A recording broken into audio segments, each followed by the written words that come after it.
Ça va? Bonjour, pardon de vous faire attendre. How are you? I'm back. You're back too. All good? Sound, everything? Mumbai better or Delhi? No, I will not enter in. Indian cuisine that you really like and try? And sometimes, if I may speak about this generation, with a lack of innocence. Each time I was overconfident, I made mistakes. Even 20 years older, this is my case, or 25 years older, you always have the feeling that you have to learn a lot.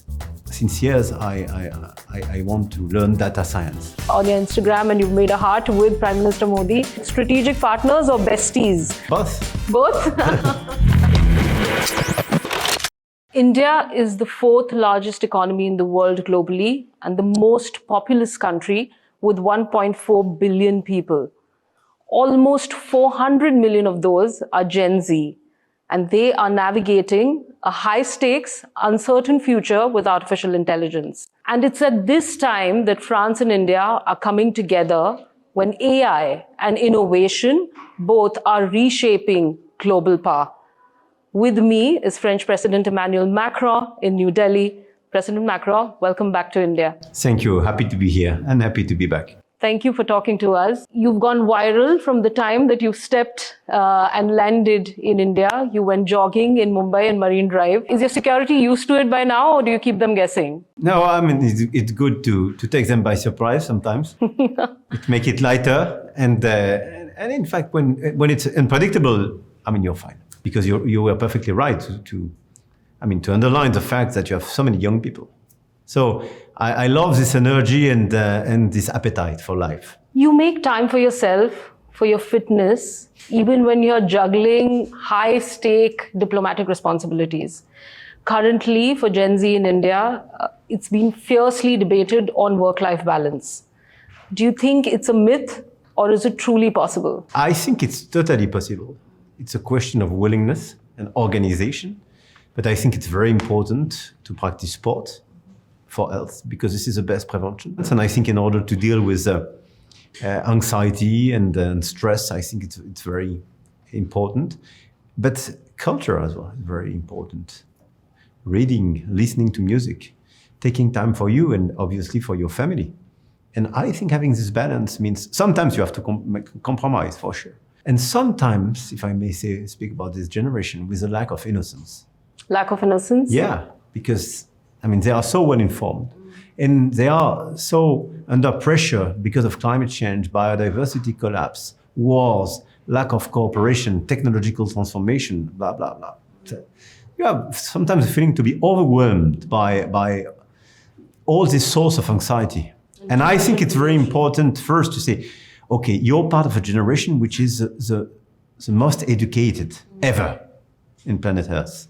So you will have more capacities than we have if you cooperate. Second, you have to develop your own skills, meaning precisely cooperation and goodwill, knowledge.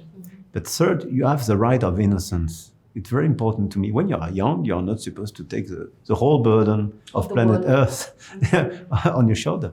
So I think it's very important they could be more innocent.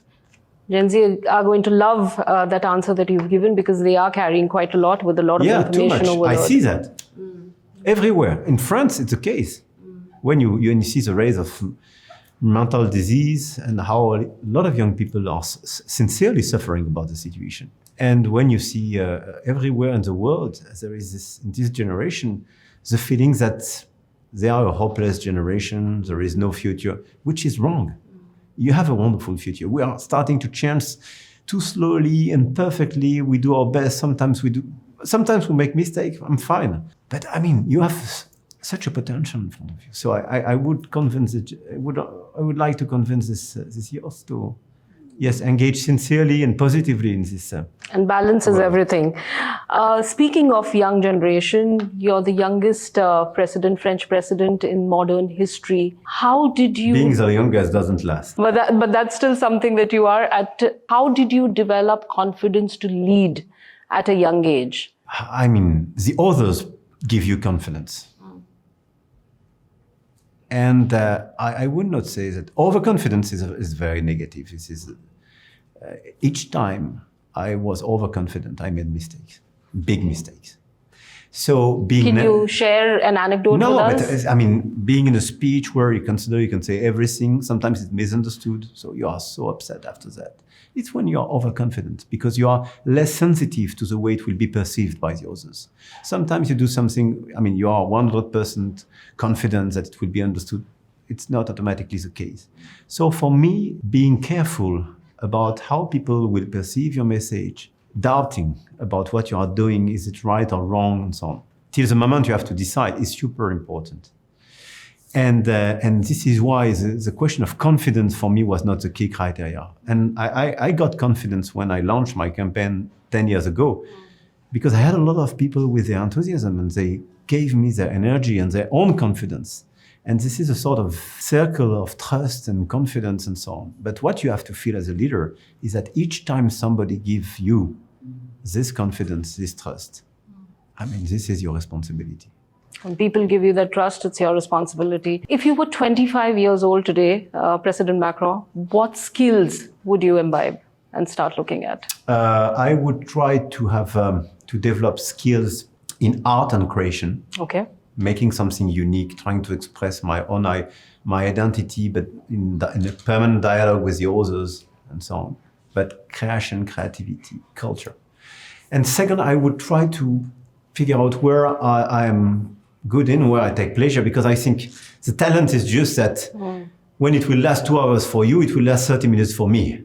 This is the definition of the talent. So I will try to figure out which discipline provides me this capacity. Creativity and expertise and talent. I would be honest with you.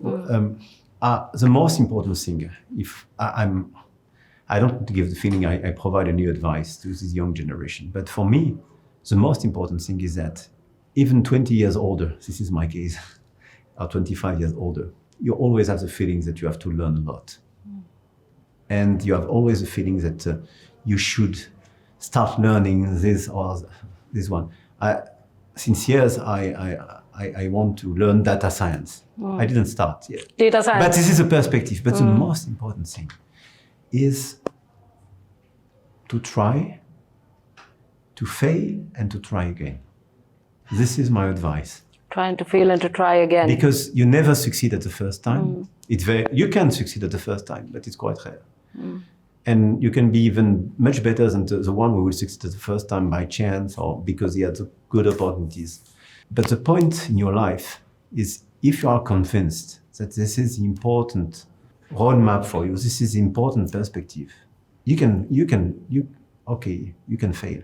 Just try again, because you learn from this failure.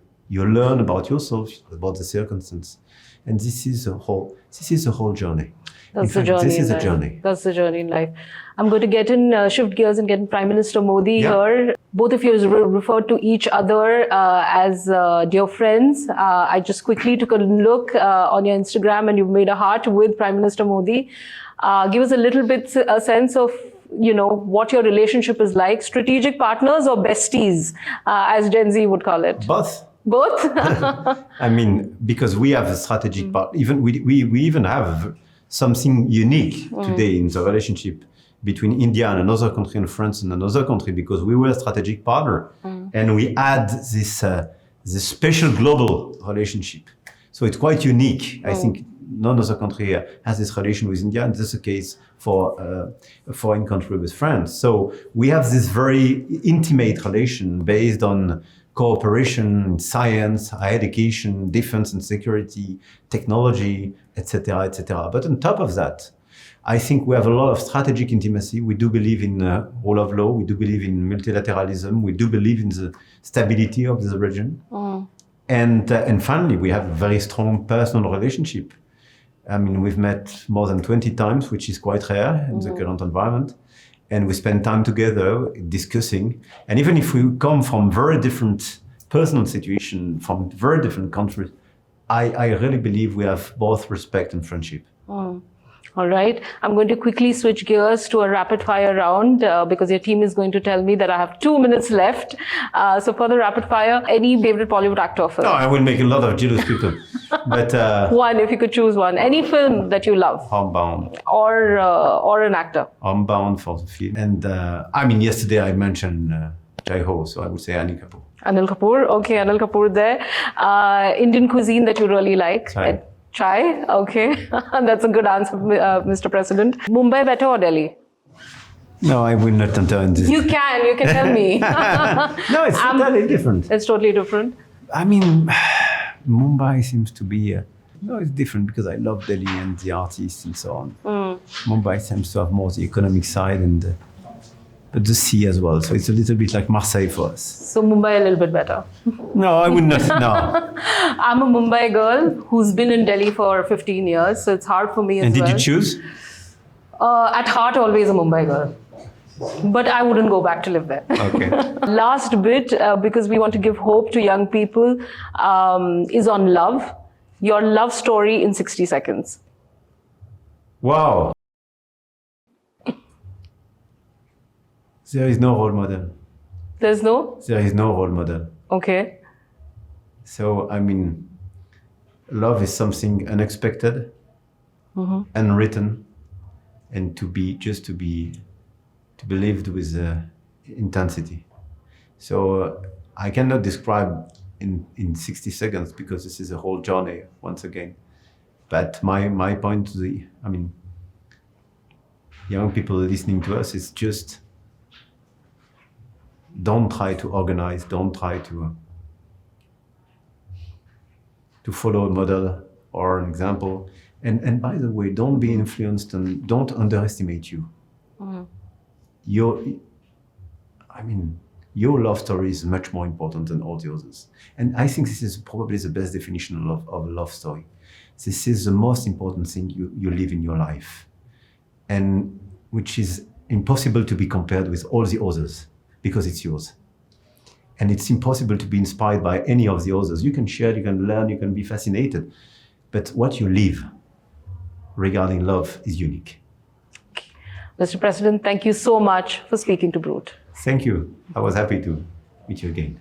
Thank you. Thank you so much.